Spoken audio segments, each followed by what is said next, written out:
everyone, how's it going? And welcome to today's Wild Rift video.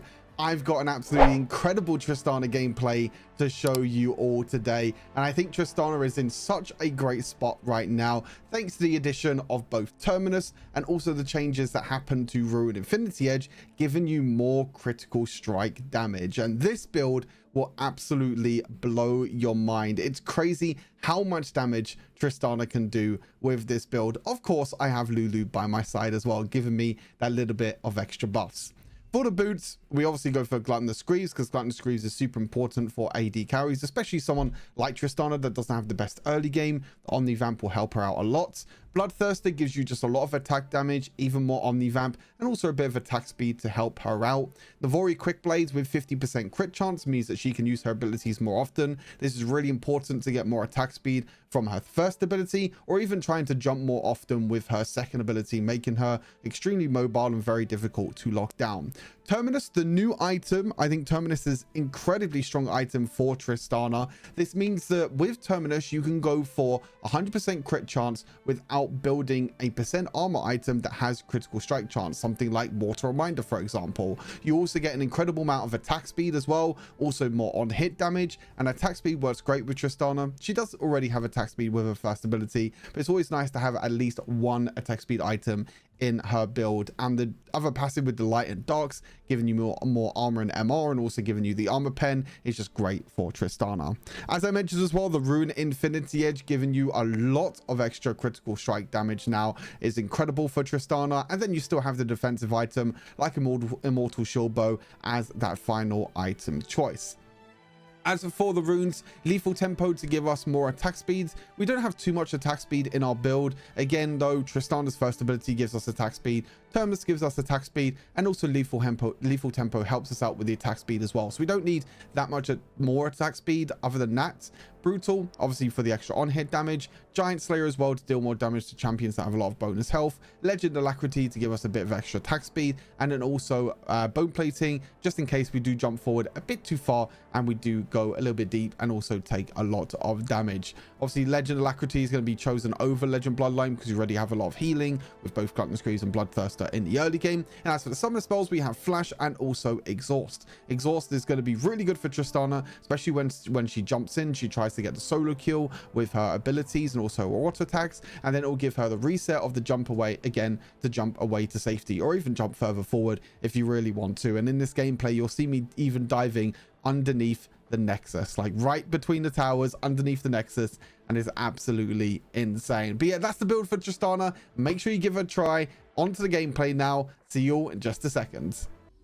All right, onto the gameplay we go with Tristana. As I mentioned, this is Tristana Lulu. It is going to be insanely strong. This duo is still one of the best duos in the game right now, especially if you have a Lulu by your side that can also play aggressive but also help you out as a Tristana.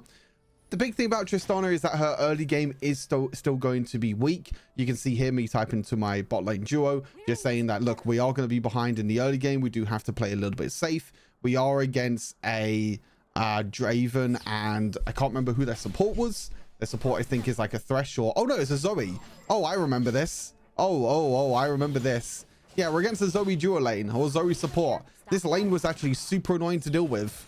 I mean, as you can see, I mean, this Zoe champion could just be played anywhere, to be fair, and just still be as strong. You'll probably play Zoe in a duo lane if you really want to. But yeah, they have a super aggressive bot lane that's going to beat us 100% of the time. So I think the big thing is that we just need to play safe and scale. The big thing about Draven is that, yes, he is one of the strongest champions in the early game, but as long as we play safe, then we'll be completely fine. I do get a little bit caught out here with the bubble. Again, it's really difficult to try and walk up and take minions as a Tristana. They did get level 2 before me as well, so that was a bit of a mistake on my part. I should have just stayed underneath the tower and waited for the minions to come towards me, and then I can hit them under tower like this. I wanted to kind of help try and get level 2 before them, but I wasn't able to do that much damage to the minions, unfortunately. But you can see me here just pushing out the wave, and then we're going to try and reset and go back to base. So this is kind of what we want to do in this lane. We just want to keep pushing out the lane. We want to make sure that we go back to base at the right times, buy some items, and go back to lane. Again, this is going to be extremely difficult lane to to play against, because both the Draven and Zoe just do stupid amount of early game damage. And also, Draven has empowerment as well, so that means that he's just going to do even more damage. I don't think I really like Draven with empowerment. I think he just wants like kind of quick burst damage straight away. And also he doesn't really like to attack the same champion over and over again.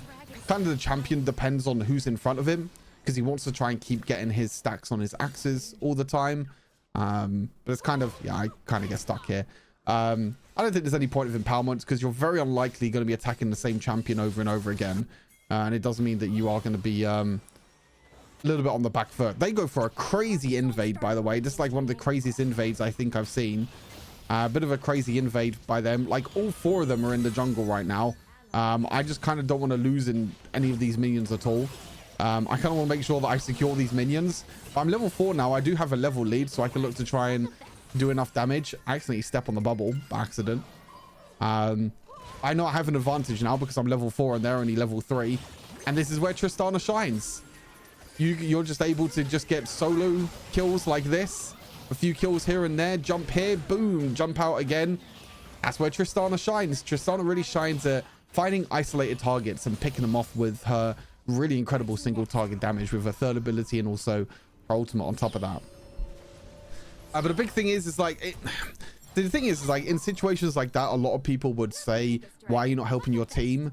I think we're already at a disadvantage in the jungle anyway, and the problem is that if I rotate, I'm losing a decent amount of gold in that top lane, and are we really going to get a big benefit from it in the end? I mean, in the end we did, because we got 2 kills, but I guess it's all hindsight in the end, right? It's like if I would have rotated earlier, could I have gotten more kills? Maybe I don't get any kills if I rotate earlier.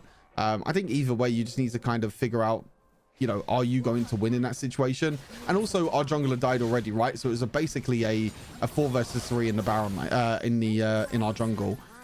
So our jungler already died, or one of our champions already died. So it's like we're already at a disadvantage. So what's the point of contesting this top lane, this top river, when we're already behind?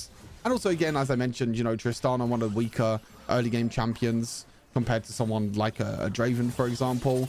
So that's kind of, again, why I didn't really want to go for that fight. But in the end, it worked out pretty well. So we kind of missed playing a little bit there.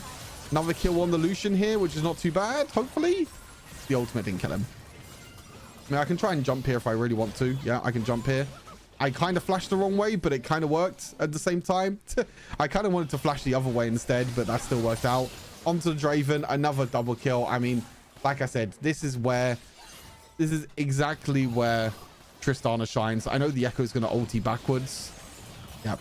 I was just waiting for the Echo to ulti backwards. I didn't want to use the jump because I saw where the Echo clone was. That's something you can do against Echo, is when you know that the Echo is super low on health, don't use your mobility abilities, like my second ability, for example, because I know the Echo is going to ulti back to try and get the HP back. And obviously in the end, he just died anyway because he couldn't actually deal with how much damage we were able to do. Trying to do a bit more damage here to the Zoe. I mean, Zoe support's not really good, right? I mean, they have a Zoe support. Zoe support is, I guess, good in the early game. I can see it being good with a Draven as well. You know, you catch someone out with a bubble, you do a lot of burst damage, but I think later on this Zoe's going to be kind of useless. Saying that, I did play Xayah support and I did win, so I guess anything's possible in this game.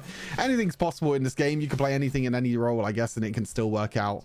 But yeah, this top lane is playing super aggressive, this Draven and Zoe. I am so far ahead now. I have a Bloodthirster completed as well. I just need to make sure I dodge the abilities, and okay, a little bit unfortunate there. Just need to make sure I dodge the abilities and I can just one-shot them pretty much. I'm just kind of waiting for the right moment right now, because Zoe might have bubble back up. I think once Zoe used the bubble, I probably could have jumped in, but my Lulu got down to like a quarter HP, so she probably wouldn't be able to walk up and actually try and save me in the end. So instead, we're looking for the roam instead. We're looking to try and roam whilst the wave is kind of pushing in the top lane. Trying to walk around, see if we can get any catches here. But no one's walking up as of yet, except the Zoe. Zoe walks up, uses Zhonya's. Not really going to do too much, though. I mean, it does save her in the end, I guess. Sounds kind of busted, actually. Zoe can just keep on picking up a bunch of different things. Yeah, I do not think you are going to get a kill here, Draven. I am sorry to say, but Lulu ultimate is pretty broken. There you go. Nice and easy double kill. I'm not too sure why the Draven flashed forward. I think Draven was trying to get the kill there onto the Lulu. I jump over the wall here and unfortunately die. I kind of killed my Lulu there, which was a little bit unfortunate. I kind of did the one thing that I said you shouldn't really do against an Echo. But I mean, Echo flashed over the wall. I couldn't really do too much there. If Echo flashes over the wall and wants to kill on Lulu, I think my support will take that any day of the week. 2 kills taken in bot lane. We have a little bit more gold for Navori quickly, so we're just going to quickly take the Krug here. Capture that. Get that secured. Get Navori quick blades online. And as you can see, like, I'm not really too bothered about the attack speed early game. I have enough attack speed with my first ability, so I don't actually need to buy that much attack speed in the early game, which is really, really nice. I mean, it makes it super beneficial for someone like Tristana. You can go Bloodthirster, Navori, and then build items like Terminus to allow you to build items like Infinity Edge as well. I misflashed it. There are some interesting things that happened in this game. I did tell you it was a bit of a banger. It's a banger in terms of how much damage I do and you know, how much I'm able to carry this game. It's also a banger with mistakes as well. That flash over the wall, I could have easily killed Draven there. But yeah, bit of a misplay. I'm trying to jump in here into the mid lane, but I think I catch this Zoe eventually. Yeah, Zoe missed the bubble. We are godlike 7-0 in 8 minutes. That's nearly a kill a minute. And great thing about Tristana as well is she can take towers super damn quickly. Like, look at this. I can jump in onto the Draven, exhaust him. He's not going to do enough damage. I'm 2 levels ahead of the Draven already. Another kill. 8 kills in 8 minutes. It's now 1 kill a minute. It's just... I mean, once this combo gets ahead, it's impossible to deal with. The range that you get with your passive for Tristana, plus the shielding and the healing and everything that Lulu gives as well, it's one of the worst combos to play against when behind. One of the worst combos to play against. Because when you're behind, it just feels like you cannot kill the Lulu. I guess the only downside with Terminus is that you can't get 100% crit chance straight away. But to be honest, I think the power that Terminus gives you is always worth it. Zoe, my friends, it was nice knowing you, buddy. Should die to my bomb here? Yep, dies to the bomb. I mean, we could just play super aggressive at this point. I'm just dashing onto the Lucian. One more auto attack. Oh my god, he's 1 HP. I've never seen someone 1 HP in all my life. Get the kill on Vladimir, turn around, get the kill on Echo, maybe? Nope. I think Echo, oh no, Echo doesn't have ultimate. And the great thing about this build as well is that look how much Omnivamp I have as well. I have so much healing as well thanks to Bloodthirster and also the Omnivamp boops. And now I can go back and buy Terminus. This is where the spike comes online. Terminus is normally only an on-hit item, but I think because the item is just so powerful, you can honestly build it with crit. It kind of works. The Terminus kind of works the way that Mortal Reminder worked before. For those of you who remember when Lord Dominik's Regards was in the game, a lot of people picked Mortal Reminder over Lord Dominik's when Mortal Reminder didn't have crit involved, because it allowed you to buy another crit item and play super aggressive. I think that's kind of what Terminus is kind of bringing to the game as well, is that it means that, you know, the AD carries don't need to build a crit item as your armor pen item. You can build other items instead. You know, other items like, you know, Terminus, which means that you can go for other items as well. I kind of jumped the wrong way here. Okay, look at this. I'm not going to comment at this moment. Just sit back, relax, and enjoy.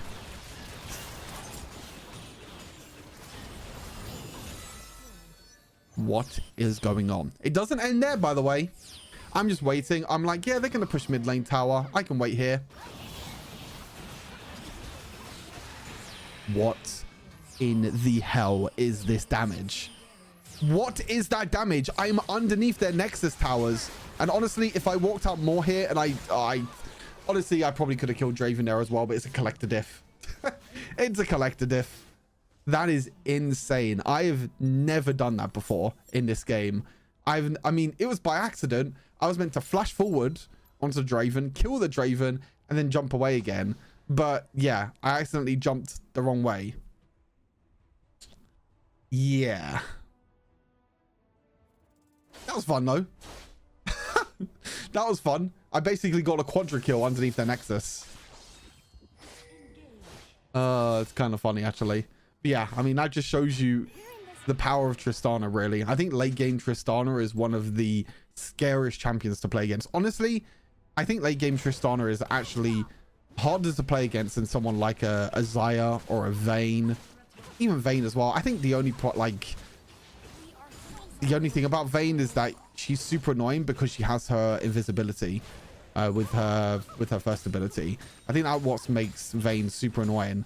But the crazy thing about Tristana is that you can just attack at range. You have like one of the longest ranges. I think Tristana even goes up to about the same attack range as a Caitlyn when you hit that point, which is absolutely bonkers.